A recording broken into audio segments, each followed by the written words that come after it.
Ah merde alors, comment on dit Comment ça? ça merde alors? But alors you are French. C'est à moi que tu parles. Alors à qui est-ce que tu parles? T'en vois un autre que moi ici?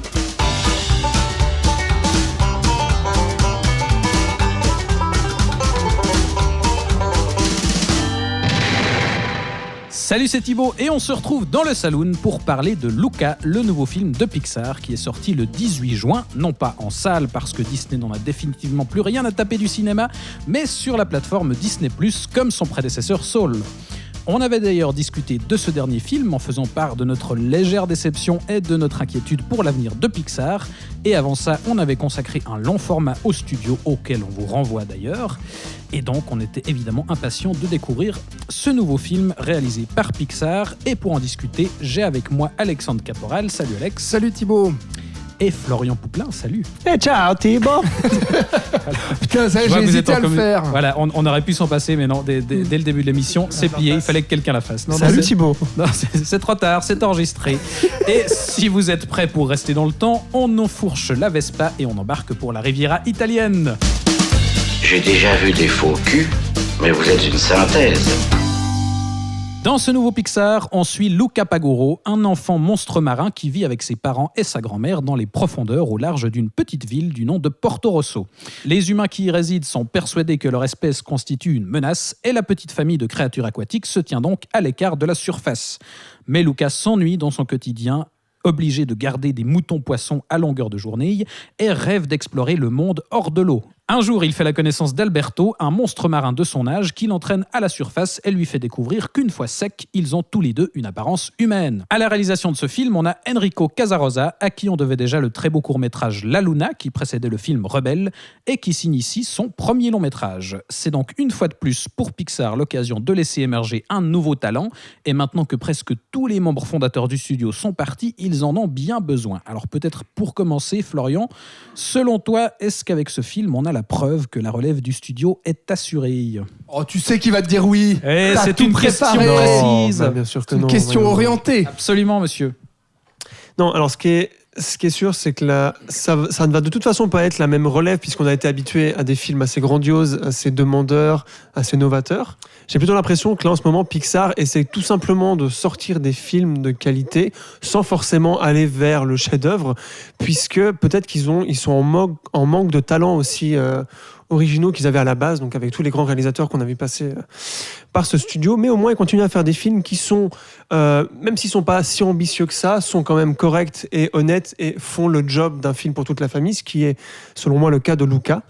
Et que donc c'est déjà pas mal pour maintenant, mais c'est vrai que c'est encore... Du coup, est-ce que Pixar va continuer à faire des films un peu comme ça, ou est-ce qu'à un moment ils vont trouver vraiment des talents, des gens qui ont une vision plus auteur entre guillemets, et qui seront capables de sortir leur épingle du jeu et de nous ressortir des films monumentaux comme on a déjà eu, puisqu'il ne reste que Pete Docter qui nous a un peu déçus avec Soul, comme tu l'avais dit en introduction. En tout cas, je trouve que Luca reste un film encore une fois très très correct, très très classique, mais très touchant, et c'est déjà pas mal, j'ai envie de dire, surtout dans cette période longue de transition dans laquelle Pixar se trouve en ce moment. Alex, toi tu avais aussi été assez déçu par Soul. Est-ce que ce film de ce nouveau cinéaste à qui on offre l'opportunité d'un long métrage t'a convaincu? Alors moi je suis d'accord avec ce que dit Florian sur le fait que même si on n'atteint pas effectivement le niveau en tout cas des films auxquels nous ont habitués Pixar, il y a quand même beaucoup de chefs-d'œuvre, donc quand on parle de Pixar on a souvent des attentes, mais qui sont des attentes effectivement très très élevées vu la qualité globale des films. Donc là c'est vrai qu'on se retrouve devant un Pixar, disons-le, un peu plus mineur, un peu plus classique aussi dans son exécution, dans son scénario. C'est un peu plus balisé, c'est un peu plus enfantin aussi. On sent que c'est mis un peu sur des rails, et puis finalement que ça ne va pas trouver, on va dire, les coups d'éclat et les spécificités que peuvent avoir le studio d'habitude, ni dans l'émotion, ni dans l'humour, ni dans la petite trouvaille de scénario ou l'originalité, l'ambition d'un vice-versa par exemple, ou même d'un Soul, où la particularité c'était d'aller chercher l'au-delà et d'aller représenter les petites âmes par des formes bizarres. Enfin, là je trouve qu'on a quelque chose d'un peu plus simple et quelque part aussi d'un peu plus simpliste. En revanche, on a quand même la qualité du studio, le savoir-faire, en tout cas en termes d'animation, ça c'est sûr, en termes d'esthétique et tout. Enfin voilà, il y a le photoréalisme qui est à nouveau là, notamment quand on parle de la représentation de l'eau, de la terre, de la volonté de représenter aussi ce qu'est l'Italie à travers toute la beauté de ses clichés, finalement, j'ai envie de le dire comme ça, sur ce petit village de Porto Rosso. Porto Rosso, oui. Et puis, ça a justement l'avantage au moins d'être tenu, comme le dit Florian, d'être quelque chose de simple, d'efficace, mais tenu, qui raconte une histoire, qui a des personnages qui sont touchants, ce qui justement n'est pas le cas pour parler dernièrement d'un film Disney, parler de Raya et le Dernier Dragon, qu'on a déjà critiqué dans le Saloon, qui justement n'arrive pas à faire ce qu'arrive à faire Luca avec la simplicité justement de raconter une histoire avec des personnages. Du coup, c'est un peu fâcheux de voir que les films Pixar aujourd'hui sont relégués au second plan et sont finalement du flux de plateforme et qu'il reste ça, c'est-à-dire voilà, hop, c'est une dernière sortie Disney+, hop, c'est balancé là. D'ailleurs, il n'y a pas énormément de promos, à part 2-3 affiches qu'on a vues par-ci par-là. Il est un peu bazardé comme En Avant à l'époque, qui avait pu sortir au cinéma, mais qui n'avait vraiment pas été mis en avant. Là, on pouvait comprendre que Soul, c'était encore compliqué de le sortir en salle, mais maintenant qu'ils ont sorti Raya au cinéma juste avant, c'est vrai que c'est assez incompréhensible que ce dernier Pixar soit balancé sur la plateforme. D'ailleurs, je crois que ça a beaucoup frustré l'équipe de chez Pixar, justement, que le film ait ce destin-là, finalement.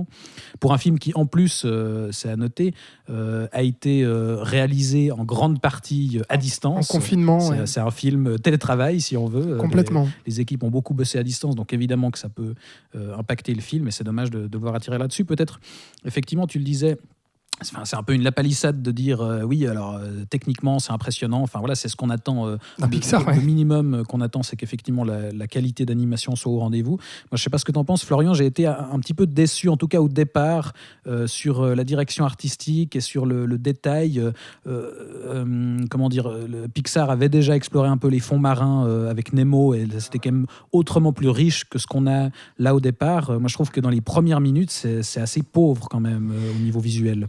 Alors moi, au contraire, c'est quelque chose qui m'a beaucoup charmé, parce que j'ai retrouvé dans cette approche, et d'ailleurs quand je me suis renseigné après, ça faisait sens, j'ai ressenti plutôt une approche de travail en 2D, de rendre hommage à des films qui ont été éducatif pour le réalisateur, et il le dit lui-même, il a puisé chez Miyazaki, chez Wes Anderson, à Porto Rosso, le nom de la ville, voilà, on pense à Porto Rosso, Rosso évidemment, et chez Hardman, surtout chez Hardman, donc ceux qu'on fait Ségromit, Shaun le Mouton, au niveau des visages, et on sent un peu toute cette influence du dessin avant de la 3D. Et dans toutes les imperfections que je pense que c'est de ça dont tu parles, Thibaut, de tous ces trucs qui sont moins fouillis, moins détaillés, plus grossiers entre guillemets, je trouve qu'on retrouve un certain aspect nostalgique du dessin animé qui correspond d'ailleurs au projet du réalisateur, parce qu'il parle un peu de son enfance aussi, donc il verse dans la nostalgie d'un point de vue scénaristique, et je trouve que d'un point de vue visuel aussi, et même encore une fois, les visages sont plus simples, enfin, tout est plus simple, tout est plus schématisé, et c'est dans ces imperfections, je trouve qu'il arrive néanmoins, grâce aux couleurs notamment, et au rendu, comme tu l'as dit, Alex, de l'eau et de la terre, à quelque chose qui est très vivant finalement, visuellement, et je trouve que ça, pour moi, ça a été une des qualités principales du film, c'est-à-dire qu'il échappe à ce côté un peu trop lisse que la 3D a maintenant, pas beaucoup chez Pixar, mais beaucoup chez Disney et chez beaucoup d'autres studios, c'est-à-dire que les têtes sont toutes les mêmes, tout est lisse en fait, tout est pas ouf. Enfin, je sais pas si vous voyez ce que je veux dire. Je pense que, et là j'ai trouvé qu'il y avait générique. Voilà, là je trouvais qu'il avait une approche, même si elle est nostalgique, une approche qui essayait de trouver autre chose, ou peut-être de rendre hommage. Et pour un premier film, on sait que ça c'est souvent le cas, que des réalisateurs qui font des premiers films essayent de rendre hommage, ou en tout cas, voilà. En tout cas, moi c'est un côté qui m'a plu. Sur la longueur, au début, oui, j'étais un peu déçu aussi, mais je savais que je me trouvais pas devant un grand Pixar, puisque c'est un premier film, c'est rare que dès les premiers films, enfin voilà. Oui, puis à la limite, c'est vrai que moi je me disais ça au départ, justement pour cet environnement marin dans lequel le héros évolue au départ. Il n'y a pas grand chose à se mettre sous la dent, mais c'est vrai qu'en y réfléchissant, ça correspond aussi au propos, parce qu'il est censé s'emmerder justement de ce quotidien avec sa famille. Et donc le fait que ce soit pas un festin visuel à la Nemo, justement, où on a des poissons partout, ça peut effectivement jouer sur ce que veut raconter l'histoire. Ouais, t'as pas l'air convaincu. C'est un argument pour la défense du film, mais que finalement je lui donne pas trop parce que là où le film déçoit assez, et notamment pour revenir à la question de base sur la relève de Pixar, etc., alors avec ce cinéaste d'origine italienne, ben, je trouve qu'au final, moi c'est ça qui me déçoit beaucoup, c'est que déjà, faut dire aussi que c'est beaucoup son œuvre à lui, c'est-à-dire que Pixar a ce fonctionnement-là, à savoir même si tous les films Pixar sont des œuvres collectives où il y a des échanges d'idées, etc., souvent, le point de départ, ça vient souvent d'un projet très personnel de quelqu'un. Que ce soit Pete Docter, que ce soit avant Leon Critch, Andrew Stanton, John Lasseter et tout. Et puis là, maintenant, justement, les nouveaux talents qui viennent, en fait, comme sur Onward, en avant, c'est ça, ou bien Le Voyage avait d'Arlo. dû passer par la préquelle de Monstres et compagnie, qui était un film très personnel, mais après, avec En avant, là, il avait pu vraiment livrer quelque chose qui parlait de lui-même, quoi. Exactement. Et donc, du coup, c'est des projets assez personnels. Et donc là, la question se pose, est-ce que réellement, en fait, ce cinéaste-là a quelque chose à nous raconter, que ce soit visuellement ou que ce soit thématiquement aussi? Et pour moi, c'est là, où le bas blesse, dans le sens où je trouve ça assez pauvre en termes d'idées, que ce soit visuellement ou thématiquement, et notamment le tout début. Alors, on parle des fonds marins, etc. Moi, ça fait partie du problème du film que j'ai, à savoir, c'est très peu détaillé. Déjà, c'est pas assez fou visuellement, les fonds marins, et surtout, on arrive très très vite à cette sortie de l'eau qui fait que, en fait, on n'a pas le temps en fait de réellement comprendre pourquoi ce petit garçon veut s'émanciper, veut sortir de l'eau, veut devenir un vrai petit garçon finalement. Donc on cite d'ailleurs, le film cite le film Pinocchio à travers le livre, etc. Donc la culture italienne, tout ça. On pense bien entendu à la petite sirène avec la sirène qui va avoir des jambes, etc. Là pareil, le fait qu'il est aussi qu'il soit monstre marin devenu enfant. Et à Nemo aussi, avec cette histoire parentale, avec l'enfant qui veut explorer le monde, et ses parents qui ont un peu plus peur de l'extérieur. Tout à fait. Donc on est un peu dans tout ça, et donc finalement j'ai l'impression d'être devant un recyclage un peu de quelque chose de déjà vu, de contes déjà vus, de dessins animés déjà vus, et visuellement aussi, et puis il y a ce côté où on sort très vite de l'eau, donc on n'a pas le temps de vraiment comprendre, de vraiment s'attacher au personnage et de vraiment comprendre aussi pourquoi il a envie de sortir de l'eau. Et on sort vite de l'eau, et après on arrive dans quelque chose d'assez balisé et de pas assez fou dans ce que ça veut nous dire, à savoir l'enjeu principal avec l'antagoniste, c'est en fait ce qu'ils rêvent de faire, ces deux petits garçons qui deviennent amis, donc Alberto et puis Luca, et c'est de chevaucher une Vespa et puis de partir explorer le monde. Et donc du coup tout l'enjeu, ça va être une course en fait dans ce petit village pour gagner une Vespa, quoi. Et donc il y a un méchant qui est un Italien un peu bourgeois qui a l'habitude de gagner cette course de triathlon. Qui a la terreur du quartier, qui terrorise tout le monde. Mais justement, moi, il y a dans cet enjeu un peu réduit, c'était une critique aussi qu'on donnait à Soul, qui avait finalement un enjeu un petit peu pauvre une fois qu'on était sur Terre et qu'on quittait là aussi ce monde des âmes. Je retrouve ça aussi. Était vraiment plus développé. Mais pour moi, ça fonctionne beaucoup mieux parce que là, on suit des enfants. Et justement, une qualité que je trouve au film, c'est dans son authenticité, déjà dans le point de vue qu'on adopte, celui des enfants, et justement, le rêve absolu d'obtenir une Vespa, ça marche à travers les yeux d'un enfant. Et je trouve qu'il arrive à rendre compte de cette naïveté, de cette façon de voir le monde, cette envie de découvrir, qui marche aussi, et aussi une authenticité tu le disais, dans la façon de montrer l'Italie. Je ne sais pas si tu es d'accord avec ça, Florian, mais effectivement, on passe par la caricature avec la Vespa, les pâtes, les glaces, etc. Mais on sent aussi quand même que c'est fait par quelqu'un du cru, quoi. Oui, bien sûr. Monsieur Pouplin, un avis sur cette question ? Non. Très bien. Bon. Dit-il hors micro, tu vois, histoire de... Je sais pas quoi en penser de ces stéréotypes. Moi, j'ai pas trop senti l'Italie. Ou peut-être l'image que j'ai de l'Italie aussi, peut-être, mais je n'ai pas réussi à comprendre pourquoi ce réalisateur italien qui a grandi là-bas passe par des stéréotypes. J'aurais peut-être plus... je serais allé plus vers des choses plus réalistes, peut-être, parce que là, finalement, ces petits villages, La Fontaine, une affiche de la Strada, des pâtes au pesto, je trouve ça assez réduit. Je m'attendais pas, parce que je savais pas trop qu'il était italien, je m'étais pas renseigné avant le film, mais ayant appris qu'après c'était un truc autobiographique sur sa propre enfance, j'ai trouvé la représentation de l'Italie plutôt générique, venant de quelqu'un qui voulait vraiment parler de quand il était petit, des vacances qu'il avait connues sur la Riviera italienne, tout ça. Je m'attendais, peut-être que là, ça rejoint, donc ça contredit ce que je disais avant sur le graphisme un peu plus 2D et nostalgique. Peut-être que le décor n'a pas assez d'ancrage, en tout cas dans les détails, au niveau visuel, pour que j'ai réussi à me projeter dans un truc italien. Et cette histoire aurait pu se passer un peu n'importe où, finalement, à n'importe quel bord de mer. Quand j'y réfléchis comme ça. Je ne sais pas ce que vous en pensez, Non, mais... Je suis pas d'accord avec ça. Moi, je trouve au contraire, alors les clichés sont inhérents, à ce qu'a pu faire Disney et surtout Pixar aussi dans l'exploration, en tout cas d'un folklore. On pense notamment à Ratatouille avec Paris, etc., etc. Et puis Disney, on en passe, c'est des meilleurs. Et moi, je trouve qu'on ressent ça et au final, ça a son importance et pas vraiment parce que l'histoire se veut d'être universelle. Moi, ce qui me pose un peu plus problème, pour revenir encore une fois, mais sur le scénario, sur les enjeux, sur tout ça qui fait que justement, on est pour moi devant un tout petit film. C'est aussi la menace où ils sont censés, ces personnages, donc qui sont des monstres marins, être inquiétés de se faire découvrir, justement, de se faire pêcher, voilà, de se faire tuer. De se faire pêcher, se faire tuer. Et je trouve que là-dessus aussi, cette menace-là, en fait, du village de pêcheurs qui, justement, serait véritablement contre les monstres marins, ne se ressent pas assez à ce niveau-là, tu vois. Et puis, pareil, dans la conclusion, en fait, il y a ce côté, finalement, à nouveau un récit initiatique où un enfant va vouloir faire accepter sa différence aux yeux d'un village traditionnel, etc., qui va faire un pas. Et en fait, là aussi, il n'y a déjà pas assez d'antagonisme de ce côté-là, où on ne ressent pas assez la menace justement du village de pêcheurs et pourquoi ils rejettent le monstre marin. Et ensuite, la conclusion, c'est un peu, finalement, on vous accepte comme vous êtes. C'est un peu vite évacué. C'est vite évacué, c'est vite réglé résolu. En une scène.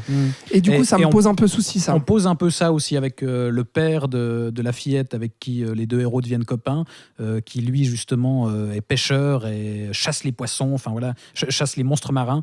Et on peut se dire qu'il y aura une menace intéressante à ce niveau-là, mais là aussi, c'est pas tellement creusé. Et puisqu'on est sur le scénario et le propos du film, il y a une chose qui a beaucoup été mentionnée dans les médias et par laquelle je pense que c'est important qu'on passe, c'est le sous-texte qui parlerait de l'homosexualité. Selon beaucoup d'interprétations, le film a notamment très souvent été rapproché étrangement du film Call Me By Your Name parce que l'Italie, parce que c'est réalisé par un cinéaste dont le prénom est Luca, peut-être que ça renforce un petit peu, attention, le rapprochement. Le rapprochement, je ne sais pas ce que vous en pensez de cette interprétation-là. Moi, je suis convaincu par ça, mais je préfère entendre peut-être Florian d'abord, non? Je croyais que tu allais argumenter, bravo. Non, alors moi, je n'ai pas compris ce sous-texte. J'en avais entendu parler avant le film, donc j'ai essayé de le trouver pendant le film. Et j'ai pas trouvé ça évident du tout. Moi, ce que je vois, c'est une histoire d'amitié, et je vois quelle scène on peut faire penser à ça. C'est-à-dire qu'au bout d'un moment, Lucas va donc se rapprocher un peu amoureusement de la petite fille. Et là, moi, je trouve pas du tout, justement. Il y a de la complicité qui se met en place entre Pour moi, ça reste que de l'amitié. Il y a de la jalousie du coup qui émerge du côté d'Alberto. Quoi qu'il en soit, le Alberto, donc l'ami de Luca, perd un peu l'exclusivité amicale de Luca. Et c'est à ce moment-là qu'il y a de la jalousie qui va devenir des fois méchant avec le personnage de la fille. Et là, pour moi, ça traite plus d'amitié qu'autre chose. Alors, à la limite, peut-être là, mais j'ai rien vu d'autre de sous-texte homosexuel nulle part. C'est pas parce que deux petits garçons sont amis qu'il y a de l'homosexualité. J'ai vraiment pas compris ces critiques. Disons qu'en allant très loin, parce que moi j'avoue que j'étais pas vraiment convaincu par cette analyse-là, mais il y a une scène que je me suis amusé à interpréter de cette manière-là et qui pourrait fonctionner, c'est quand ils dorment chez la petite fille dans un arbre, dans une cabane dans les arbres, et ils se réveillent le matin, il a plu, ils disent littéralement le ciel a eu des fuites, et ils se réveillent du coup en monstre marin, et donc là on peut éventuellement faire le rapprocher. Si à chaque histoire qui parle de différence, on parle d'homosexualité, on peut analyser tous les films comme ça. En fait, il y a aussi cette scène avec la course à vélo où finalement Alberto est révélé au grand jour comme étant un monstre marin et où Luca est à l'abri, donc au sec, et il le rejette en fait, il nie être lui-même un monstre marin, donc là on peut éventuellement faire cette interprétation-là, je vais y arriver, et du coup toi tu l'as fait Alex. Ouais, alors moi absolument, et puis c'était bien avant justement de lire sur internet que les gens et que la critique faisaient justement cette interprétation-là. Moi c'est vraiment comme ça que j'ai reçu le film. film. Je comprends totalement qu'on ne le perçoive pas comme ça, parce que c'est totalement de l'interprétation, de sous-texte, parce que c'est jamais explicite dans le film. Et d'ailleurs, Casarosa dit lui-même que Oui. c'est pas du tout son intention de raconter ça, qu'il voulait Tout à avant fait. tout raconter une histoire d'amitié en s'inspirant de ses propres souvenirs d'enfance. Absolument, ça c'est totalement juste. Donc c'est pour ça que je ne vais pas crier sur le fait que c'est absolument ça et tout, parce qu'effectivement c'est pas la volonté du cinéaste. En revanche, c'est une interprétation qui est possible. Et moi en fait qui m'a sauté aux yeux dans le sens où, alors je sais que beaucoup avaient dit ça déjà sur La Reine des Neiges, que ça parlait aussi de ça, parce que d'acceptation de la différence, parce qu'il y avait un rapport entre les deux sœurs, etc. Là où moi justement j'y voyais pas du tout autre chose que justement un film sur la fraternité, sur la famille, Sororité. et sur la sororité, pardon. Effectivement. Et alors que là où ça me saute aux yeux, tu parles déjà de cette scène où effectivement ils sont les deux couchés, et puis en fait au moment où ils se réveillent, ils apparaissent comme ça. Mais il y a au-delà en fait de tout ce discours sur la différence, sur le fait que quand même on parle de monstres marins qui vont sortir de l'eau, donc comme ce côté un peu sortir du placard, et donc Coming s'exposer, exactement, vraiment le coming out, c'est-à-dire s'exposer au grand jour, et puis qui vont devoir masquer aussi leurs différences, donc aller dans la population et faire semblant qu'ils sont justement des humains. Donc il y a tout ça. Il y a aussi justement la relation avec la petite fille aussi, où pour moi, il y a à aucun moment une volonté de rapprocher Luca de la petite fille de manière justement charnelle ou amoureuse. Alors attention, on est dans un film pour enfants. Je veux dire, là, c'est de la surinterprétation totalement adulte que je suis en train de faire. Mais c'est vraiment mon regard justement d'adulte, parce que les Pixar sont comme ça. Ils sont faits pour plaire à la fois aux enfants et pour parler aussi aux adultes à travers des sous-textes. Et ça va bien au-delà de l'humour, etc. Et moi, je l'ai perçu comme ça parce que il y a toujours cette clarté pour moi dans le côté hyper amical de la relation entre le petit garçon et la petite fille, alors que la relation entre les deux petits garçons, je trouve que la manière dont elle est filmée, dont elle embellit, il y a ce coucher de soleil où ils sont bras dessus, bras dessous, il y a ce final aussi où les deux se séparent, le câlin qui se font, les larmes d'Alberto, le gros plan sur les mains qui se touchent, où moi j'ai senti justement, j'ai ressenti pas de l'amitié justement dans ce serrage de main, mais plutôt justement un amour un peu plus charnel. J'ai ressenti ça. Et il y a aussi les deux grands-mères à la fin, vous savez, le moment où il y a la pluie, et puis du coup les personnages se révèlent au deux moment. habitantes du village étaient elles aussi des monstres marins. Voilà, deux grands-mères qui sont tout le temps toutes les deux, et puis à ce moment-là qui se permettent, vu que les petits-enfants sont sortis au grand jour, et qui elles aussi montrent que oui, elles étaient des monstres marins. Donc je le vois à la fois visuellement, je le vois à la fois avec certaines petites scènes comme ça, et puis bien entendu avec cette facilité d'interprétation, mais avec le coming out dont j'ai parlé, le côté d'aller à la surface, etc. Voilà, c'est comme ça que moi je l'ai reçu. Alors moi du coup, en réaction à cette interprétation que j'ai pu lire dans la presse, etc., j'ai réfléchi au film et je me suis dit qu'en fait c'était peut-être un des rares films qui parlait de l'amitié comme ce qu'est l'amitié à la base, c'est-à-dire une forme d'amour. Et que l'amitié, comme n'importe quelle forme d'amour, c'est-à-dire familiale, amicale ou l'amour, le grand amour comme on l'appelle, a des moments comme ça aussi. Et alors moi, le prenant plus comme ça, parce que moi j'ai pas vu tout ce que tu as vu, j'ai trouvé que c'était un film très fort sur l'amitié, et vu que c'était ce que le réalisateur voulait faire, j'imagine que ça allait dans ce sens. Et j'ai d'autant plus été touché par ça. Moi, c'est un film qui m'a beaucoup touché de ce point de vue-là, de la nostalgie et de nos années formatrices, surtout pendant les grandes vacances d'été, parce que ça parle de ça aussi. Exactement, ouais, quand il ouais. fait chaud, t'es à la mer et tout. La rencontre amicale dans le petit village. Voilà, il y a tout un univers qui se fait autour de ça. Et c'est des choses qui, dans ma mémoire en tout cas, c'est des choses précieuses.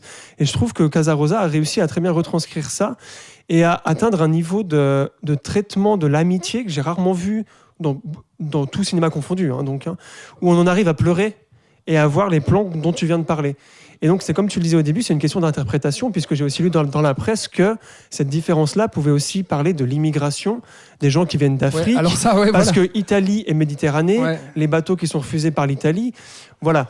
Donc c'est libre d'interprétation. C'est ça que je trouve intéressant, et du coup, c'est bien que ça fasse débat, puisqu'on peut en parler, puis que souvent ça échappe au réalisateur, et voilà. Exact, ouais. Oui, et c'est pas comme s'il parlait de trucs d'extrême droite, donc tu vois, c'est un sujet intéressant en soi. D'autant plus aujourd'hui, c'est pour ça que beaucoup de gens ont réagi comme ça, je pense aussi. Oui, finalement, ce qui fait la qualité du film et qu'on peut effectivement faire ces différentes interprétations, c'est que, comme tu le dis, il parle avant tout de l'amitié, et du coup, on peut faire cette interprétation décalée sur le sentiment amoureux. Mais voilà, c'est le propos de base de ce concept des monstres marins qui est caché à la surface. On parle avant tout de la différence, du non-conformisme aux normes, et du coup, effectivement, ça peut concerner l'homosexualité, ça peut concerner le racisme, l'identité de genre même, voilà. Donc et du coup, la qualité, je trouve, c'est que c'est pas non plus une problématique prétexte, c'est qu'il la traite vraiment, ça reste global, et du coup, on peut en faire différentes interprétations, mais il l'aborde malgré tout. Ouais. Et c'est ça qui en Moi, fait c'est ça effectivement qui m'a plu, et quand j'ai vu que mon interprétation n'était pas la même qu'ailleurs, justement, j'ai trouvé que c'était la force du film, et que c'était finalement la subtilité du traitement aussi. C'est-à-dire qu'il n'y a rien qui est littéral, qui est beaucoup trop explicité à la manière des récents Disney, etc., qui justement sont beaucoup trop littéraux dans c'est pas Star Wars 9 où on va te foutre un baiser homosexuel pour dire voyez, on l'a fait. Oui, exactement. Ouais, c'est ça. Et donc en fait, c'est ça aussi qui m'a touché, qui m'a plu, c'est qu'il y a beaucoup de finesse en fait au final dans cette écriture, malgré justement le fait que le film est vraiment sur des rails en termes de péripéties, d'intrigues, de narration et tout, et qui recycle beaucoup de choses qu'on a déjà vues et qui pour moi justement manque d'originalité à ce niveau-là. Et donc, est-ce que ce serait un Pixar si mineur que ça au final ? Parce que ça fait déjà un moment qu'on en parle. Bah oui. Et justement, pour terminer, si on revient à l'homme derrière tout ça, n'est-ce pas, la figure d'auteur, entre guillemets, Enrico Casarosa, est-ce que pour vous, c'est justement la découverte d'une voix qui peut être intéressante au sein du studio ? Est-ce que par la suite, il peut devenir une figure qui se démarque un petit peu, qui propose des choses intéressantes, ou il n'a pas plus que ça à proposer niveau mise en scène ?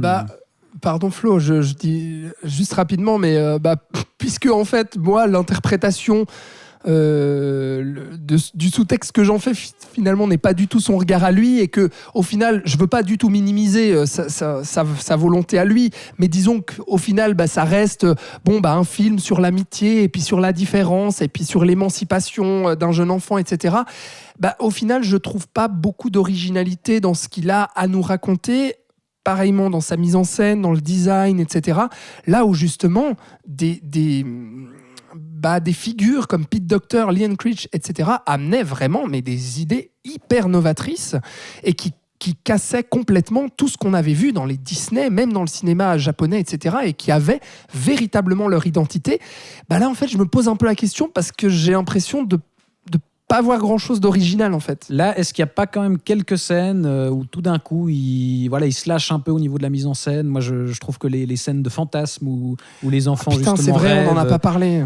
T'as ces scènes où ils imaginent faire des sauts énormes avec cette Vespa et voler dans le ciel après avec des poissons luminescents qui incarnent les étoiles. C'est super ça, mais tu vois, on n'en a pas parlé encore. Ouais, mais ça c'est super, on n'en a pas encore parlé, parce que tout simplement, je les avais presque oubliées, tellement parce qu'elles sont assez rares, elles sont très rares.